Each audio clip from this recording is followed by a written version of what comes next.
E aí, pessoal, tudo bem? Acabou a espera, né? O pessoal que fez a prova para técnico de controle externo do TCM Rio já tem acesso ao caderno de questões que foi divulgado pelo IBFC e também ao gabarito preliminar. E é claro, né? A gente convocou na mesma hora a nossa tropa de elite de professores e agora a gente vai saber tudo sobre a prova de administração financeira e orçamentária com o professor Cláudio Alves, está aqui com a gente. Tudo bom, professor? Tudo bem, Roca. E aí, como é que foi a prova? Teve alguma surpresa ou correu tudo dentro da normalidade? Não, tudo dentro da normalidade, mas teve uma questãozinha que a gente acha que o gabarito não foi aquele dado pela banca. Mas a gente vai falar um pouquinho sobre ela. Vamos tratar dela aqui então, agora, né? Então, olha, vocês ficam com a correção, os comentários do nosso professor Cláudio Alves. Daqui a pouco tem mais, hein? Até já. Até já. Vamos então, começando aí na questão 73. Olha aí, gente. Assinale a alternativa correta, segundo o artigo 43 da Lei 4.320/64. A abertura dos créditos suplementares e especiais depende da existência de recursos disponíveis para ocorrer a despesa e será precedida de disposição justificativa. Os recursos para abertura são questãozinha clássica, lembram? Do Ciorá? Isso, Ciorá passa. Então, esse foi aquele bizu que nós demos na aula. Esses Ciorá são nada mais, nada menos do que as iniciais, exatamente desses recursos prévios para abertura dos créditos adicionais, suplementares e especiais. Lembrando que os créditos adicionais extraordinários não dependem de recursos prévios para ser abertos. Então vamos a eles, ó. O S, né? Superávit financeiro apurado no balanço patrimonial do exercício anterior. O E, o excesso de arrecadação apurado mês a mês. Esse que é o detalhe que a gente vai comentar a respeito dessa questão. E ainda, né? O O, operações de crédito. O R, recursos, né, sem despesas vinculadas ainda. O A, anulação total parcial de dotação. E o último R são as reservas de contingência. Então, o gabarito que foi pago pela banca foi a letra B de bola. Os provenientes de excesso de arrecadação, que significa a diferença entre o valor efetivamente arrecadado no exercício anterior deduzido do valor do exercício corrente. Mas lá no próprio artigo 43, especificamente no parágrafo 3º, estabelece que esse excesso de arrecadação são os provenientes do excesso de arrecadação, que significa o saldo positivo das diferenças acumuladas mês a mês entre a arrecadação prevista e a realizada, considerando-se ainda a tendência do exercício. Vamos esperar então o gabarito definitivo para verificarmos aí, né, se vai ficar entre a letra B ou a letra C. A 74, vamos lá. Restos a pagar, também a questãozinha clássica, né? O que nós comentamos a respeito de restos a pagar? São despesas empenhadas, liquidadas ou não, no entanto não pagas até o final do exercício financeiro, ou seja, até 31 de dezembro, dividida em processadas e não processadas. Os restos a pagar processados representam aquelas despesas empenhadas, né, e liquidadas. No entanto, não pagas até 31 de dezembro. E os réis a pagar não processados representam aquelas despesas que foram apenas empenhadas, podem até ter iniciado o processo da liquidação, no entanto, não terminou. Sendo assim, ó, a nossa resposta é a letra A. Réis a pagar processados referem-se a empenhos executados e liquidados, portanto, prontos para o pagamento, mas não efetivamente ali realizado mesmo. 75. Assinale a alternativa correta quanto a transferências correntes. Então, no que diz respeito a essas transferências correntes, nós temos 4 tipos, né? Seriam as subvenções econômicas, subvenções sociais, os auxílios e ainda, né, nós temos ali exatamente a verificação com relação às contribuições que são verificadas exatamente nas alternativas aqui, cuja resposta foi a letra C de caso, subvenções sociais visam a prestação de serviços essenciais de assistência social, médica e educacional, sempre que a suplementação de recursos de origens prévios aplicados a esse objetivo revela-se mais econômica. E aí, com relação a esse gabarito, tudo certinho, 75, portanto, letra C. 76. Observando-se o princípio da anualidade orçamentária. Esse princípio da anualidade orçamentária também vem naquele bizu que nós tivemos ali com relação aos princípios orçamentários, lembra? Tá, eu pulo sem pé. Lembrando que esse 100 é o CEN, né, que representa clareza, especificação e não afetação da receita de impostos. Mais especificamente com relação aqui ao princípio da anualidade, na 76, a sua banca pagou ali como certa a letra D de dado, as parcelas dos contratos e convênios somente deverão ser empenhadas e contabilizadas no exercício financeiro se a execução for realizada até 31 de dezembro ou se a prazo para cumprimento da obrigação assumida pelo credor estiver vigente, exatamente o que preconiza ali a Lei 4.320, a Constituição Federal de 1988 acerca dessa questão. Vamos então a 77? Olha aí, ó, 77 chegando. Chegou! Quanto às despesas de exercícios anteriores, também um ponto-chave que nós martelamos com relação a esse assunto aí nas nossas aulas. Sempre há aquela confusão, né, entre restos a pagar e despesas de exercícios anteriores. O que nós focamos? Exatamente a principal diferença. Com relação aos restos a pagar, obrigatoriamente, necessariamente, o empenho deverá ocorrer no exercício financeiro anterior. Já as despesas de exercícios anteriores, isso não ocorre, né? Então, temos 3 tipos em especial de despesas de exercícios anteriores. Uma delas, né? Aquelas em que as despesas, elas, na verdade, não tiveram empenho devido à época própria, né? Despesas não processadas à época própria. Temos ainda as despesas que foram implementadas em virtude de lei e ainda, né? Aquelas despesas que, no fato dos réis a pagar terem sido inscritos a menor, aquela diferença, né? A menor ali, ela deverá ser paga a título de despesas de exercícios anteriores. Lembrando que, para se consagrar como despesas de exercícios anteriores, deve ocorrer o empenho, a liquidação e o pagamento no mesmo exercício financeiro. Sendo assim, ó, com relação à sua banca, ela pagou como resposta correta a letra B de bola. São despesas fixadas no orçamento vigente, decorrente de compromissos assumidos em exercícios anteriores, aquele em que deva ocorrer o pagamento. Não se confundem com o réis a pagar, tendo em vista que sequer foram empenhadas ou se foram, tiveram seus empenhos anulados ou cancelados. Perfeito aí, ó, 77, letra B de bola, 78. Quanto aos créditos suplementares, é correto dizer, olha aí, outra questãozinha relativa a créditos orçamentários, né?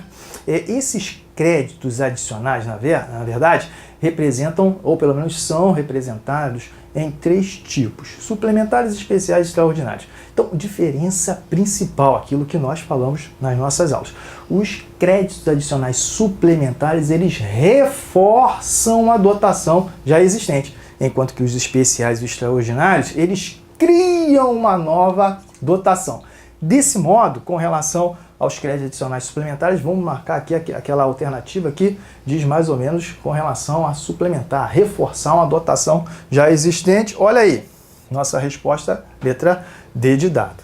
79, segundo os artigos 3º e 4º da Lei 4.320/64, a lei orçamentária deverá conter todas as receitas, todas as despesas.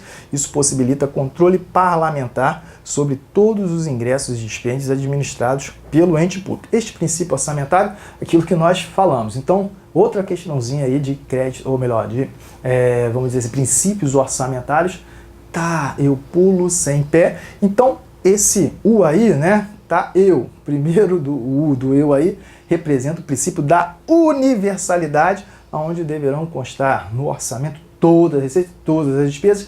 Esse princípio, por sua vez, tem uma vinculação ao princípio, né, do orçamento bruto, onde são mencionadas essas receitas sem as suas deduções, ou seja, pelos seus valores brutos. Temos como resposta aí, portanto, da 79, a letra A, universalidade, que significa a obrigatoriedade de figurar no orçamento pelas suas respectivas totalidades, as receitas e as despesas que deverão ser realizadas pela entidade pública sem quaisquer deduções. Questão 80. Vamos aqui. A função do sistema orçamentário para entidades públicas tem a função de questãozinha específica aí com relação a essa questão 80, né? Ela pagou como certo, a banca, né, a sua banca, a letra D de dado, registrar a receita prevista e as autorizações legais das despesas constantes da Lei do Orçamento Anual, a LOA, dos créditos adicionais abertos a dotações orçamentárias disponíveis, tudo certinho com relação às outras alternativas, não mencionam exatamente, né, a perspectiva, né, da lei do orçamento anual. Então, o que a gente pode ver acerca, né, desse conceito aí de LOA? Lá o que preconiza o artigo 165 da Constituição Federal de 1988, onde temos ali exatamente como os instrumentos orçamentários o PPA, o Plano Plurianual, a LDO, Lei de Diretrizes Orçamentárias, e a LOA propriamente dita, esta última formada pelos orçamentos fiscal, seguridade social e de investimentos nas estatais. Portanto, a 80, a letra D de dado, 81, e aí vem uma série de questões falando a respeito da Lei de Responsabilidade Fiscal, e aí ele tira uma letrinha, ou pelo menos uma palavrinha ou outra, com relação aos artigos, isso que fez toda a diferença. Então, com relação a 81, ó, questão 81, a sua banca pagou como certa a letra C. Então, vamos ver o que está errado aqui, ó, na letra A, ó, assunção de obrigação sem autorização orçamentária, seria a correta. A outra, ó, assunção indireta, não, assunção direta, olha só, a banca foi bem malvada com relação a esses detalhes.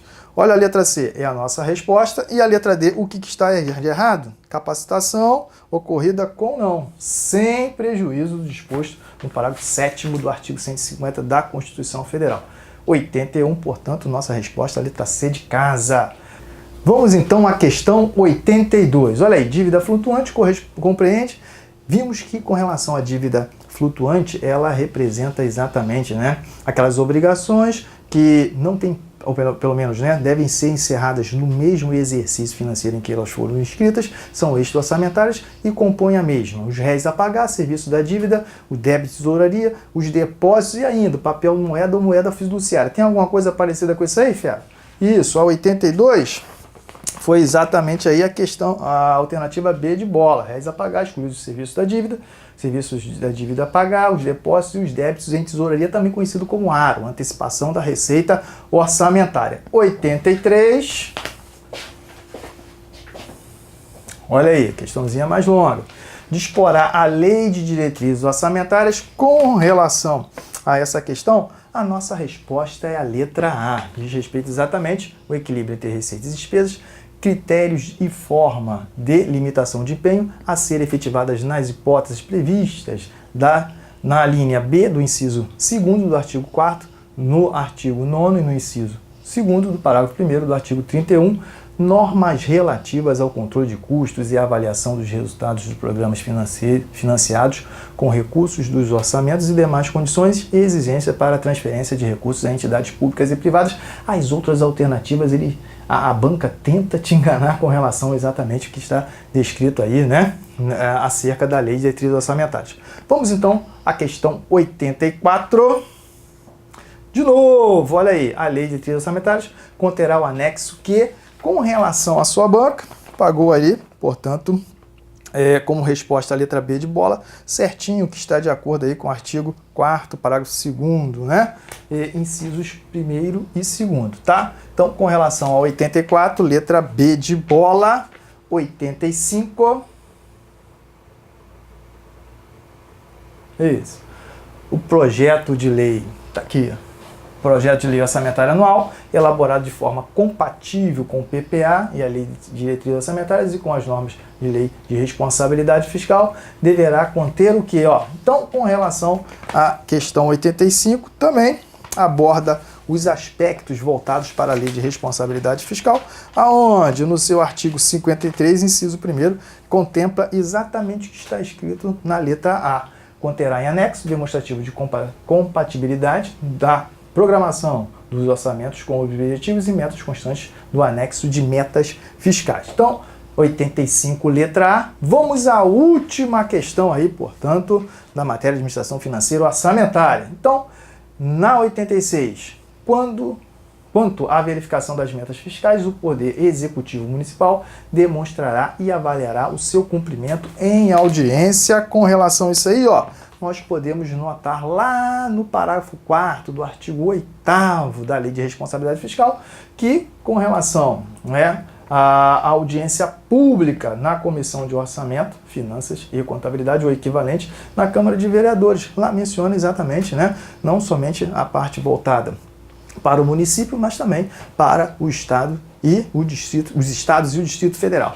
Espero que vocês tenham gostado da redação, a prova estava muito boa. Espero que vocês tenham logrado êxito aí na resolução dessas questões lá no dia da prova. Forte abraço, fiquem com Deus!